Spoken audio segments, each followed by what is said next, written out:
Hello, welcome back to my channel ओज टहलिया वांगशन फैन फिक्शन। अगर आपको मेरी स्टोरी पसंद आए तो मेरे चैनल को लाइक, शेयर एंड कमेंट जरूर कीजिएगा और सब्सक्राइब करना तो बिल्कुल भी मत भूलिएगा।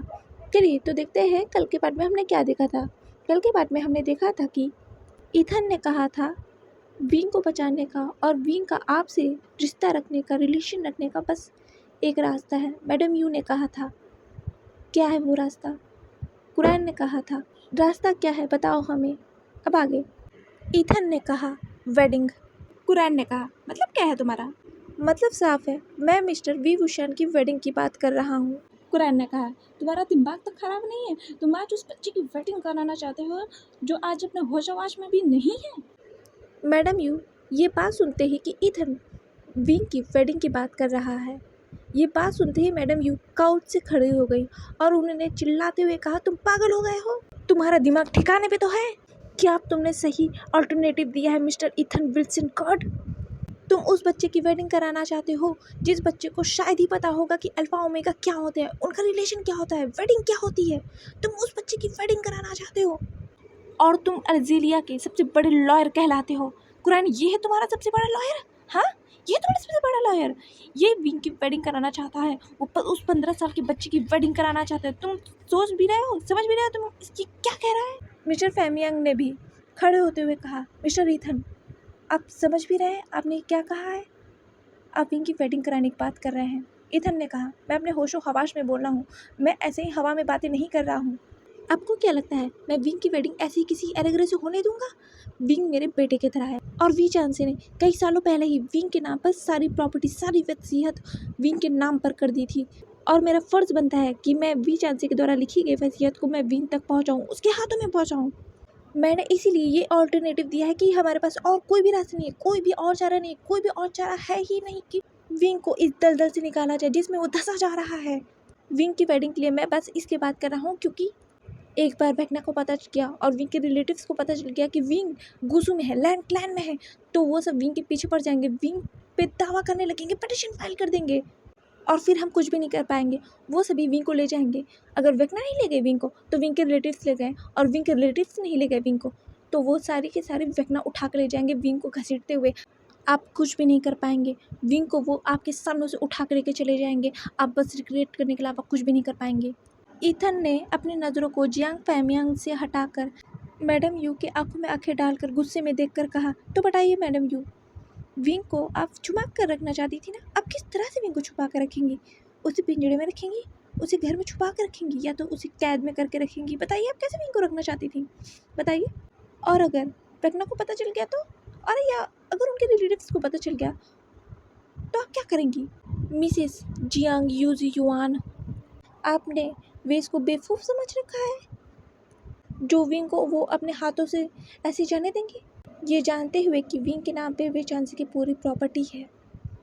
विंग दोनों तरफ से फंसा हुआ है। वे इस विंग को नहीं ले गए तो वो वेकना ऑर्गेनाइजेशन विंग को ले जाएगी। आप जानती हैं, बहुत अच्छे से आप जानती हैं, आप तो यहाँ रहती हुए आई हैं ना। कितने साल से आप यहाँ रह रही हैं? बचपन से आप रह रही हैं ना यहाँ। ये सुनते ही मैडम यू की आंखें बड़ी हो गई कि ईथन को ये बात कैसे पता। ईथन ने कहा, आप यही सोच रही होंगी ना कि मुझे ये सब कैसे पता। मैं वी चांसे का लॉयर हूँ, उनका पर्सनल लॉयर हूँ, तो मैं उनके सभी रिलेटिव्स के बारे में खबर तो रखूँगा और उन रिलेटिव्स में आप भी इंक्लूडेड हैं, उनके फ्रेंड भी इंक्लूडेड हैं। ईथन वी चांसे का पर्सनल लॉयर है और वो वी चांसे के सारे रिलेटिव्स के बारे में खबर रखते थे और विंग के नाम पे जब वी चांसे ने पूरी प्रॉपर्टी विंग के नाम पे की थी तो ईथन के हाथ में ही उन प्रॉपर्टीज़ के कागजात को सौंपा था वी चांसे ने। मिस्टर ईथन विलियम कर्ड अज़ीलिया के सबसे बड़े लॉयर हैं और वी चांसे के पर्सनल लॉयर हैं, तो वो इतना तो खबर रखेंगे ही वी चांसे के रिलेटिव्स के बारे में और उन्होंने खबर रखा भी था। ईथन विलियमसन विंग को ढूंढते हुए यहाँ तक पहुँचे थे और वो विंग के हाथ में वो कागजात को पहुँचाना चाहते थे, पर यहाँ का तो माहौल ही कुछ और ही है। आखिर वो इतने बड़े वकील हैं, इतने बड़े लॉयर हैं, तो उन्हें चाइना के बारे में सारे बातों को पता था, सारे रूल्स एंड रेगुलेशन को पता था। इसीलिए मिस्टर ईथन विंग की वेडिंग के लिए बात कर रहे थे। क्योंकि उन्हें विंग को बचाने का इससे अच्छा ऑल्टरनेटिव उन्हें मिला ही नहीं। जियांग फैमियांग ने माहौल को बिगड़ता हुआ देखकर सभी को शांत कराने लगे। जियांग फैमियांग ने कहा, मिस्टर इथन, हम आपको बातों को समझने की कोशिश कर रहे हैं। आप सभी शांति से बात कीजिए। आप सभी इस तरह गुस्से में बात नहीं कर सकते हैं। कुरैन, समझाओ इन्हें। कुरैन ने कहा, मिस्टर इथन, आप बातों को समझने की कोशिश कीजिए। यू इस समय थोड़ा गुस्से में थी। आप जानते हैं वो एक ओमेगा है और एक ओमेगा मदर अपने बच्चों के लिए बहुत प्रोटेक्टिव होती है। शायद इसलिए वो इतने गुस्से में है। शायद ही कुरैन ने कभी भी मैडम यू का साथ दिया होगा, उसके फेवर में बात बोला होगा, पर आज लैन कुरैन यू की फेवर ले रहे हैं। शायद इसलिए, क्योंकि वो मैडम यू के जज्बातों को समझ पा रहे हैं। क्योंकि कुछ देर पहले लैन कुरैन का भी तो यही हाल था ना। ईथन की बातों को सुनकर लैन कुरैन ने काउच पर बैठते हुए कहा, ठीक है, मैं तैयार हूँ विंग की वेडिंग के लिए। मैडम यू ने लैन कुरैन को देखा, पर वो अब कुछ कह तो नहीं सकती थी क्योंकि उनके पास और कोई ऑल्टरनेटिव था ही नहीं। तो वो क्या कहती। वो भी काउच पर बैठ गई। लैन कुरैन ने उस खाली सामने वाले दीवार को देखते हुए कहा, हम विंग की वेडिंग के लिए तैयार तो हो जाएंगे, पर हमें इतनी जल्दी अल्फ़ा कैसे मिलेगा? वो भी ऐसा अल्फ़ा जो विंग की प्रॉपर्टी के लिए नहीं, बस उसके लिए ये शादी के लिए तैयार हो, ये जानते हुए कि विंग के पास भी चांसी की पूरी प्रॉपर्टी है। क्या वो अल्फ़ा विंग को धोखा नहीं देगा? क्या वो अल्फ़ा भी विंग को अपने रास्ते से हटाना नहीं चाहेगा? ईथन ने कहा, मैं जानता हूँ कोई भी अल्फ़ा विंग की प्रॉपर्टी को जानकर उससे शादी के लिए तैयार हो जाएगा, पर हमें ऐसा अल्फ़ा चाहिए जो कि उसके लिए नहीं, उसकी प्रॉपर्टी के लिए नहीं, सिर्फ बस विंग के लिए वो शादी करना चाहता हो। जियांग फैमियांग ने कहा, पर ऐसा अल्फ़ा हमें मिलेगा कहाँ जो विंग के लिए ये वेडिंग करना चाहता हो, उसकी प्रॉपर्टी के लिए नहीं। मिस्टर लियान ने उन सभी को बातों को इंटरप्ट करते हुए कहा, एक अल्फ़ा है। सभी की नज़रें मिस्टर लियान के ऊपर टिक गई। इतने देर से मिस्टर लियान शांत होकर बैठे हुए थे और अचानक से वो बोल पड़े तो सबकी नज़रें उनके ऊपर टिक ही रह गई। मिस्टर लियान ने कहा, एक अल्फ़ा है। मिस्टर लियान लैन कुरैन के तरफ पलट गया। उन्होंने कहा, प्रेसिडेंट लैन वांग जी। ये सुनते ही यू की भौएं चढ़ गई। उसने गुस्से में कहा, लैन वांग जी? प्रेसिडेंट लैन वांग जी, तुम उनकी बात कर रहे हो? तुम जानते भी हो उनके और विंग में कितना ज़्यादा एज गैप है? प्रेसिडेंट लैन वांग जी, विंग के अल्फ़ा कैसे हो सकते हैं? वो विंग से 17 साल बड़े हैं। 17 साल का मतलब समझते हो? एक अल्फ़ा अपने ओमेगा से 17 साल बड़ा कैसे हो सकता है? मिस्टर लियान ने कहा, क्यों क्यों नहीं हो सकता? मिस्टर जियांग फैमियांग भी तो आपसे 5 साल बड़े हैं ना? क्यों मिस्टर जियांग फैमियांग? यू ने कहा, उनकी बात अलग है, फैमियांग की बात अलग है। वो मुझसे बस 5 साल बड़ा है और उस समय मैं अंडर एज नहीं थी। मैं उस वक्त 22 साल की थी। पर विंग विंग तो 15 साल का है बस। और उनकी एज की बात को हटा भी दो तो मिस्टर लैन वांग जी, प्रेसिडेंट लैन वांग जी एक प्योर ब्लड अल्फ़ा है। तुम इस बात को कैसे नकार सकते हो? वो प्योर ब्लड अल्फ़ा है। एक ओमेगा जो प्योर ब्लड नहीं है, उसकी वेडिंग एक प्योर ब्लड अल्फ़ा से, ये वेडिंग कितनी डेंजरस हो जाएगी विंग के लिए। मिस्टर प्रेसिडेंट लैन वांग जी कितने डेंजर हो सकते हैं, ये बात तुम समझ भी रहे हो? मिस्टर लियान ने अपने मन में सोचा, इसीलिए कह रहा हूँ उनसे विंग की वेडिंग के लिए, क्योंकि वो प्योर ब्लड अल्फ़ा है। वो विंग को प्रोटेक्ट कर पाएंगे आने वाले मुसीबतों से। कुरैन ने कहा, नहीं, मैं विंग की वेडिंग वांग जी से नहीं करा सकता हूँ। वांग जी इसके लिए कभी भी तैयार नहीं होगा, कभी तैयार नहीं होगा। वो वेडिंग नहीं करना चाहता है, वो वेडिंग के लिए तैयार ही नहीं होगा। हाँ, और मैं विंग से उनकी वेडिंग करा के विंग को किसी मुसीबत में नहीं डालना चाहती हूँ। वो विंग के लिए काफ़ी डेंजरस हो सकते हैं। वैसे भी वो प्योर ब्लड अल्फ़ा हैं और एक प्योर ब्लड अल्फ़ा अपने ब्लड में कितना डेंजरस हो सकता है, ये तो आप सभी जानते हैं ना। मिसेस यू, तो आप क्या चाहती हैं? आप विंग की वेडिंग किससे कराना चाहती हैं? क्या आपके पास भी तो 2 अल्फ़ा है ना? आपकी बड़ी बेटी जियांग यानली वो भी तो एक अल्फ़ा ही है ना? क्यों ना आप विंग की वेडिंग अपनी बड़ी बेटी जियांग यानली से करा दें? ये कैसे रहेगा? ये सुनते ही यूँ भड़क गए। उसने खड़े होते हुए कहा, तुम ज़बान सँभाल के बात करो। वो विंग की बड़ी बहन है, वो विंग की सिस्टर है, तुम उसके बारे में ऐसे कैसे कह सकते हो? तो ईथन ने कहा, तो आपके पास और कोई रास्ता है? आपके पास कोई और अल्फ़ा है विंग के लिए जो बेस्ट हो? आप बताइए। ईथन के सवालों का मैडम यू के पास कोई जवाब था ही नहीं। वो क्या कहती? ईथन ने लैन कुरान से कहा, मिस्टर लैन, हमारे पास और कोई रास्ता नहीं है और हमारे पास और कोई ऐसा अल्फ़ा है ही नहीं कि जो विंग से वेडिंग करने के लिए तैयार हो। और आप जानते हैं, अगर वो तैयार हो भी गए, वो सब अल्फ़ा तैयार हो भी गए, तो विंग के लिए वो सब तैयार नहीं होंगे। आप जानते हैं, वो विंग की प्रॉपर्टी के लिए तैयार होंगे, विंग के लिए नहीं। मिस्टर लियान ने कहा, मिस्टर लैन कुरान, क्या आप अब तैयार हैं मिस्टर लैन वांग जी की वेडिंग के लिए? लैन कुरान ने कहा, नहीं, मैं तैयार नहीं हो सकता। मैं कैसे तैयार हो जाऊँ? मैं कैसे तैयार हो जाऊँ? वांग जी एक प्योर ब्लड अल्फ़ा है और विंग विंग एक नॉर्मल ओमेगा है। वो प्योर ब्लड ओमेगा नहीं है। मैं विंग की वेडिंग ये जानते हुए भी वांग जी से नहीं करा सकता कि वो प्योर ब्लड अल्फ़ा है। विंग के लिए कितना डेंजरस होगा। ये यू ने बिल्कुल सही कहा है। ये बहुत डेंजर हो जाएगा विंग के लिए। ये डेंजरस है। मैडम यू काउच से उठकर कुरान के पास आई और वो कुरान के बगल वाले काउच पर बैठ गई। उन्होंने कुरान को देखकर कहा, कुरान सुनो मेरी बात को। मिस्टर लियान सही कह रहे हैं। वो सही कह रहे हैं कि विंग की वेडिंग वांग जी से। कुरान ने कहा, यू अभी तो तुम कह रही थी वांग जी विंग के लिए डेंजरस है और अब तुम ये कह रही हो। मैडम यू ने कहा, हाँ मैं चाहती हूँ, मैं कह रही थी मैं भी नहीं चाहती वांग जी से विंग की वेडिंग, पर कुरान हमारे पास कोई और रास्ता नहीं है। हम क्या कर सकते हैं? वांग जी विंग के लिए एकदम परफेक्ट होगा, बिल्कुल परफेक्ट होगा। पर कोई बात नहीं, हम विंग की वेडिंग करा देंगे और कुछ महीने बाद विंग की वांग जी से वेडिंग तोड़ देंगे। हम डिवोर्स करा देंगे उन दोनों का। इससे तो विंग वांग जी का ओमेगा रहेगा ही नहीं ना, और इससे हमारा विंग के साथ रिलेशन भी हो जाएगा और जिससे हम विंग को अपने पास रख भी सकते हैं।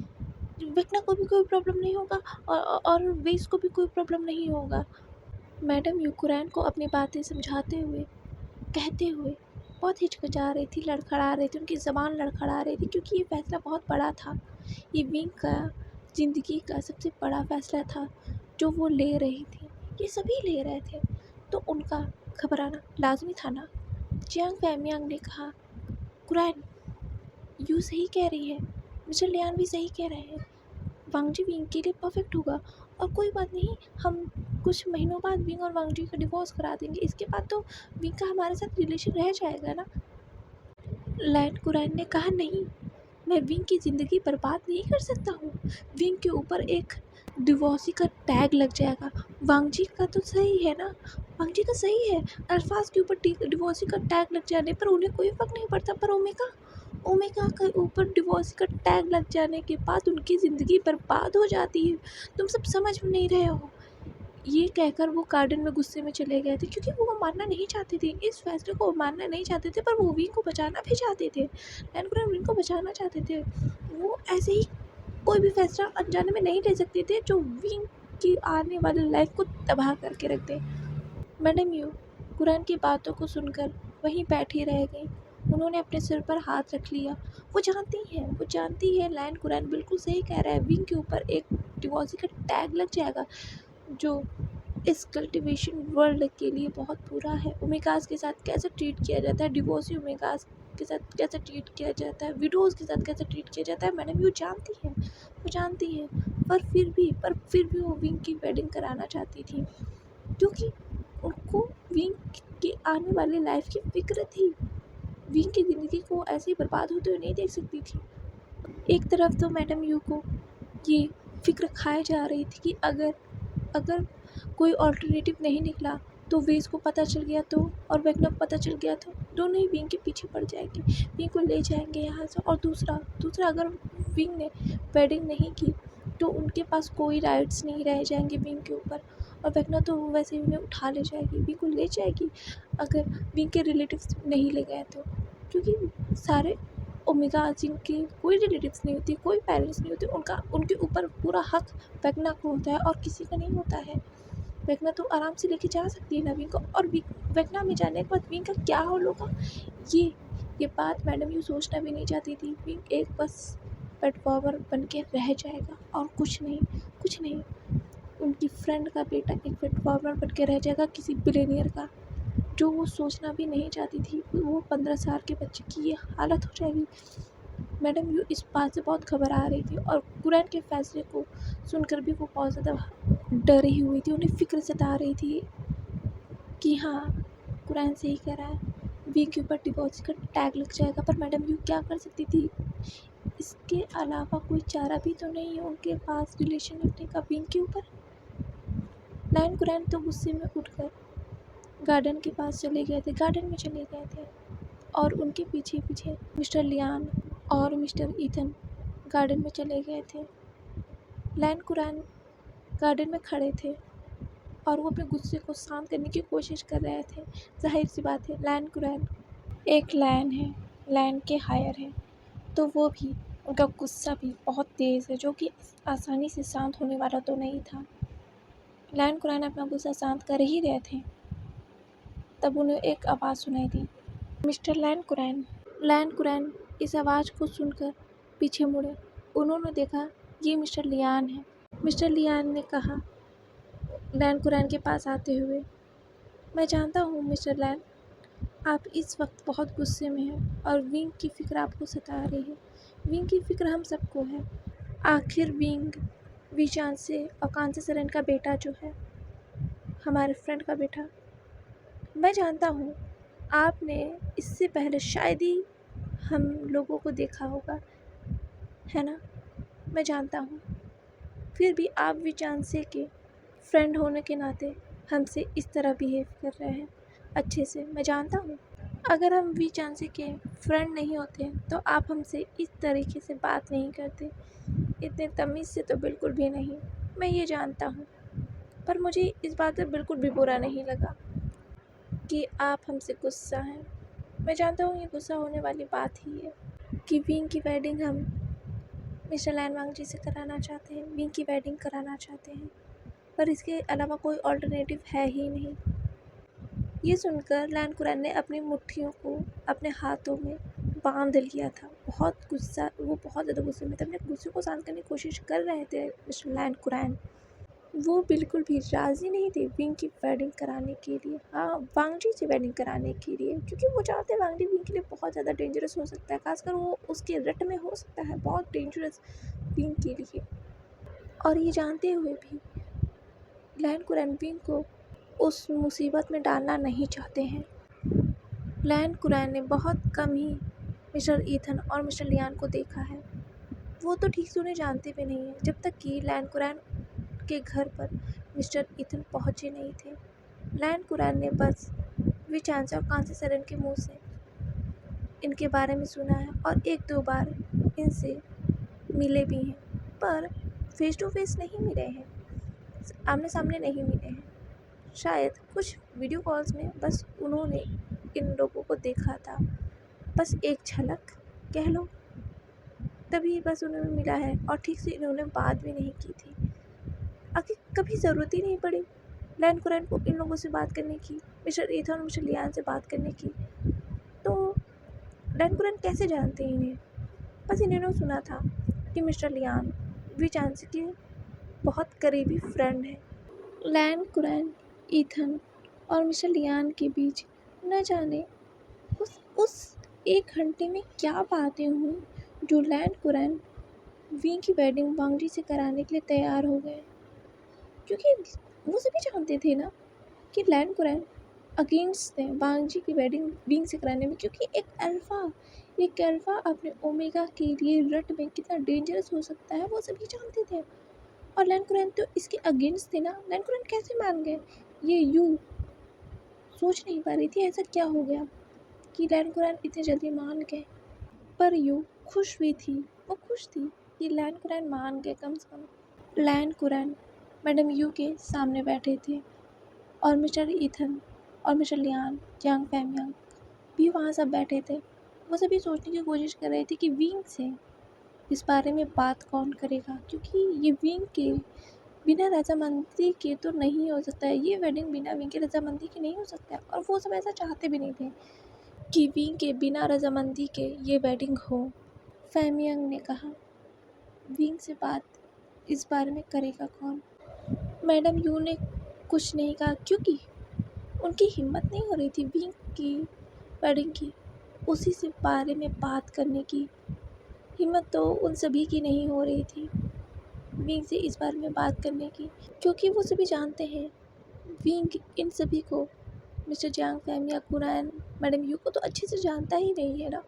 तो शायद विंग इनके बातों को मानने से इनकार कर दे, वेडिंग करने से इनकार कर दे। वो सब इसीलिए विंग से बात नहीं करना चाहते थे। वो सभी चाहते थे कि विंग का कोई ऐसा पर्सन विंग से बात करे जो विंग से अटैच हो। मिस्टर लियान ने कहा, मैं बात करूँगा।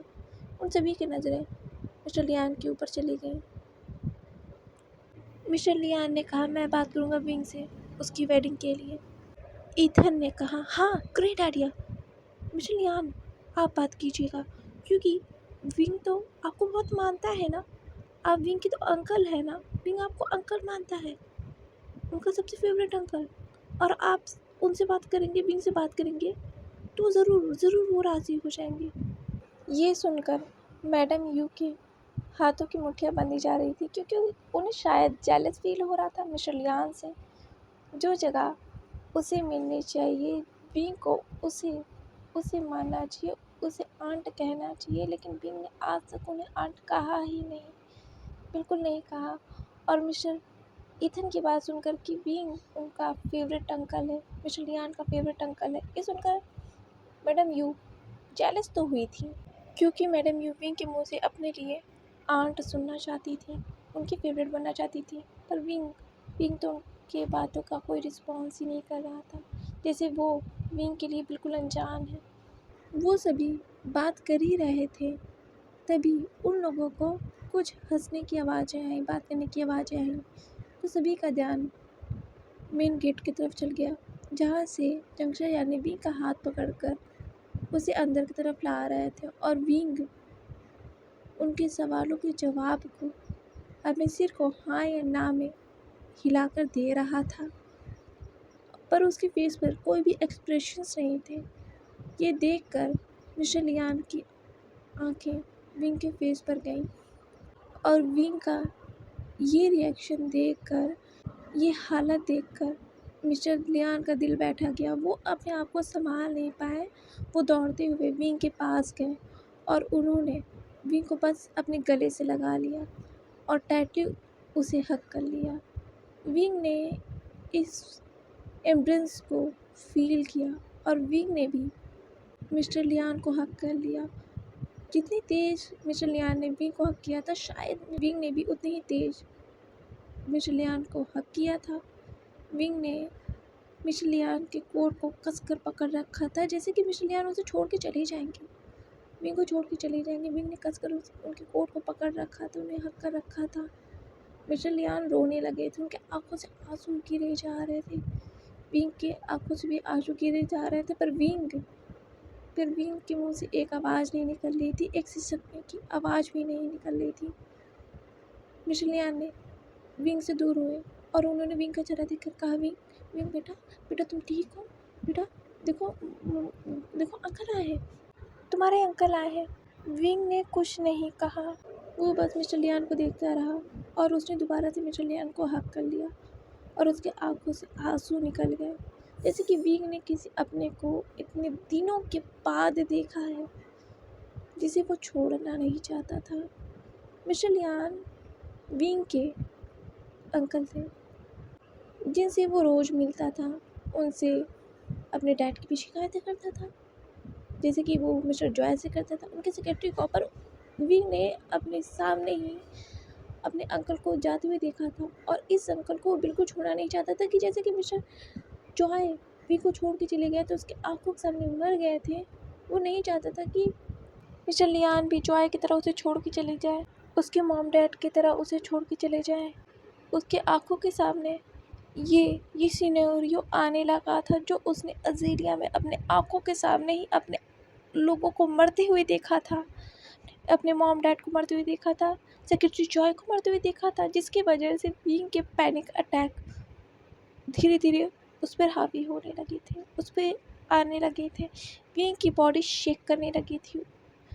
विंग ने जो मिस्टर लियान के कोट को पकड़ा था उसका हाथ शेक करने लगा था, जैसे कि विंग के पैनिक अटैक शुरू हो रहा हो। ये फील करते ही कि विंग काँप रहा है, मिस्टर लियान ने विंग को खुद से दूर किया और विंग के फेस को देखा। उन्होंने देखा विंग काँप रहा था। शायद उन्हें पता चल गया था विंग शायद अपने पैनिक अटैक में आ रहा है। विंग की आंखें ऊपर की तरफ चढ़ गई थी और विंग के ओमेगा फ्रेग्रेंस बाहर रिलीज होने लगे थे।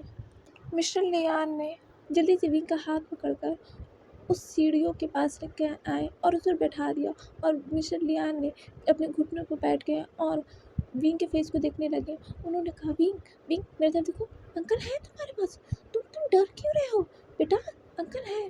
फिर से मिस्टर लियान ने विंग को अपने गले से लगा लिया और अपने अल्फी फेरोमोन्स रिलीज़ करने लगे, स्मूथिंग फेरोमोन्स रिलीज़ करने लगे, जो विंग को किसी अपने के होने का एहसास दिला रहे थे। धीरे धीरे मिस्टर लियान के उन अल्फा फेरोमोन से विंग शांत होने लगा और मिस्टर लियान को उसने कसकर हक कर लिया। विंग को इससे अच्छा फील हो रहा था, उसका पैनिक अटैक आने से रुक गया था। मिस्टर लियान ने एक राहत की सांस ली। मिस्टर लियान ने पीछे की तरफ देखकर कहा, विंग का रूम कहाँ है? जियांग फैमियांग ने कहा, इधर है। जियांग फैमियांग मिस्टर लियान के साथ विंग के रूम में चले गए। मिस्टर लियान ने विंग का हाथ पकड़ा हुआ था, उसे साइड से हक कर किया हुआ था और वो विंग के साथ उस रूम में चले गए और उन्होंने रूम के डोर को बंद कर दिया। वो शायद विंग के साथ कुछ वक्त अकेले बिताना चाहते थे। जब विंग ने मिस्टर लियान को कसकर हक किया था, उसे जाने नहीं दे रहा था, तो मैडम यू को बहुत बहुत बुरा लगा था, बहुत, क्योंकि विंग ने आज तक उन्हें हक ऐसे नहीं किया। हाँ हाँ, माना कि विंग ने उनकी बातों को अपने सिर से हिलाकर, अपने सर को ना में हिलाकर जवाब देता था, पर उसे रिस्पॉन्स तो नहीं कहते। नहीं, उसे रिस्पॉन्स नहीं कहते, उन्हें तो बस सवालों को जवाब देना कहते हैं। शायद हाँ, सवालों को जवाब देना ही कहते हैं। पर विंग ने मिस्टर लियान को हक किया हुआ था, जैसे कोई अपना किसी अपने को हक करता है, उससे दूर नहीं जाना चाहता है। बिल्कुल वैसे ही विंग ने मिस्टर लियान को हक किया हुआ था, जिसे देखकर मैडम यू बहुत ज़्यादा जेलस फील कर रही थी मिस्टर लियान से। नहीं, वो विंग से गुस्सा नहीं थी, पर वो मिस्टर लियान से जेलस भी थी, क्योंकि मैडम यू विंग से कभी मिल ही नहीं पाई ना। और जब वो विंग से मिली, उन्होंने विंग को देखा, तो विंग उस हालत में ही नहीं था कि विंग उनसे किसी अपनों की तरह बिहेव कर पाए, विंग उन्हें अपना समझ पाए, वो उस हालत में ही नहीं था। और जब मैडम यू ने देखा विंग मिस्टर लियान को बिल्कुल अपनों की तरह मानता है, उन्हें हक किए हुआ है, जैसे कि कोई अपना किसी अपने को हक करता है, तो मैडम यू इस बात से जेलस थी। मैडम यू ने जब भी विंग से मिलने के लिए कहती थी, तो कांचीचरण विंग को तो दिखाती थी, एक झलक तो दिखाती थी, पर कांचीचरण चाइना नहीं आना चाहती थी। और जब भी मैडम यू कांचीचरण से कहती थी, कांची तुम चाइना क्यों नहीं आ रही हो, वे कांचीचरण कहती थी, यू विंग का स्कूल है, मैं कैसे आ जाऊँ, विंग की पढ़ाई चल रही है।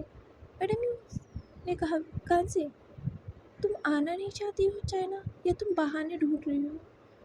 कांचीचरण ने कहा, मैं बहाने क्यों ढूंढूंगी, आखिर वजह तो होनी चाहिए ना बहाने ढूंढने की, कोई बहाना नहीं है। मैडम यू ने कहा, कांची तुम बहाने ढूंढ रही हो, तुम चाइना नहीं आना चाहती हो, क्या बात है, तुम हमसे कुछ छुपा रही हो? मैडम यू के कहने पर कांचीचरण ने कहा, मैं क्यों कुछ छुपाऊंगी, मैं क्यों चाइना नहीं आना चाहूँगी, बस हमें वक्त नहीं मिलता। इसके बाद यूँ शांत हो जाती थी, क्योंकि उसे साफ साफ तो पता चल रहा था ना, कांसी सरन चाइना नहीं आना चाहती थी, और ख़ासकर वो विंग के साथ नहीं आना चाहती थी। पता नहीं क्यों यू को लगता था कि कांसी सरन विंग को उन सभी से हाइड करना चाहती थी। यही कांसी सरन की बात मैडम यू को समझ में नहीं आती थी। मैडम यू अपने दोस्त की पुराने यादों में ही खोई हुई थी कि उन्हें फुट स्टेप्स की आवाज़ें सुनाई दी। मैडम यू ने सामने की तरफ देखा। मिस्टर लियान सीढ़ियों से उतरते हुए उनके पास आए और जियांग फैमियांग के बगल में बैठ गए। मैडम यू ने कहा, विंग कैसा है अब? मिस्टर लियान ने कहा, वो ठीक है, अभी वो सो गया है। मिस्टर लियान ने कहा, विंग वेडिंग के लिए तैयार हो गया। मैडम यू ने मिस्टर लियान की तरफ देखा। जियांग फैमियांग ने कहा, तो अच्छा है, बस हमें वांग जी से बात करनी होगी। कुरैन, तुम वांग जी से बात करो। मैडम यू ने कहा, हमें कब तक वेडिंग करानी चाहिए? ईथन ने कहा, कल। हमें विंग और वांग जी की, मिस्टर लैन वांग जी की कल वेडिंग करा देनी चाहिए। इस बात पर सभी शॉक्ड होकर शॉकिंगली ईथन की तरफ देख रहे थे। कल? आज के लिए बस इतना ही। मिलते हैं कल ब्लैक रोज़ के एक नए पार्ट के साथ। मुझे कुछ कमेंट्स आए थे कि मैं बहुत धीरे बोली हूँ, जिससे स्टोरी बहुत ज़्यादा बोरिंग हो जा रही है, मुझे फास्ट बोलनी चाहिए, मुझे स्टोरी को फास्ट करना चाहिए। देखिए, अगर मैं स्टोरी को फास्ट कर दूँगी तो इससे रिलेटेड जो आगे पार्ट्स आएंगे वो आपको समझ में नहीं आएंगे। हाँ, मुझे कुछ कमेंट्स ये आए थे कि मुझे तेज़ बोलना चाहिए, मैं बहुत धीरे बोलती हूँ, मुझे अपनी आवाज़ को फास्ट करनी चाहिए, तो मैं कोशिश करूँगी, ठीक है, मैं कोशिश करूँगी, पर मैं स्टोरी को फास्ट नहीं कर सकती हूँ, क्योंकि स्टोरी के ये जो पॉइंट्स है अभी जो आ रहे हैं, जो एपिसोड चल रहे हैं, पार्ट चल रहे हैं, वो आगे जाके यही पार्ट्स आगे वाले पार्ट से जाके लिंक है, तो आपको वो सब कैसे समझ में आएगा। पर मैं कोशिश करूँगी तेज़ बोलने की, फास्ट बोलने की, ठीक है, जिससे स्टोरी बोरिंग नहीं लगे। वैसे भी कुछ लोगों ने मुझे कमेंट्स किया ही है, ठीक है। तो आई होप आप सभी को मेरी प्रॉब्लम्स समझ में आई हो और मैं आपकी अपनी प्रॉब्लम्स को आप सभी को समझा पाई हूँ। कमेंट कीजिएगा कि आप लोग को मेरा ये एपिसोड आप लोग को कैसे लगा। और आज के लिए बस इतना ही। Bye bye.